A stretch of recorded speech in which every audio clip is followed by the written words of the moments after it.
kereta under power, tekan-tekan tak pergi. So bendanya. Okey, Assalamualaikum warahmatullahi wabarakatuh. Kembali kita ke Transmatic Autobans. Macam biasa kita nak cerita pasal kereta apa? Kereta ni kereta W205. Isu dia apa? Kita nak ceritakan tentang masalah.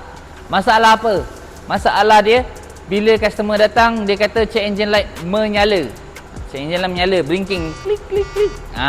Lepas tu kita check dia ada misfire silinder 3 dan dia ada naik fuel pressure sensor. So bila kita baca dia punya data stream, dia memang ada misfire dekat silinder 3 dan dia punya fuel pressure sensor, bacaan dia tak dapat dekat actual value lah.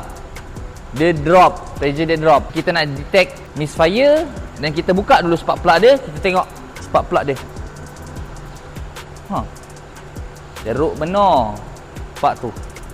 Dia dah rosak, dia dah teruk lah. Mileage pun dah 100 lebih.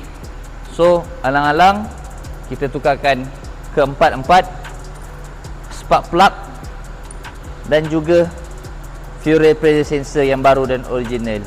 So fuel pressure sensor ni apa function dia? Function dia, fuel pressure sensor ni dia membaca pressure dalam fuel. Kalau fuel pressure sensor ni rosak, dia tak dapat sampaikan data yang betul dekat ECU. So kereta akan bobbling, gegar. Lepas tu dia akan naik lah check light on, kereta under power, tekan-tekan tak pergi. So bendanya ini sahaja. Tukar, tak mahal pun, settle masalah.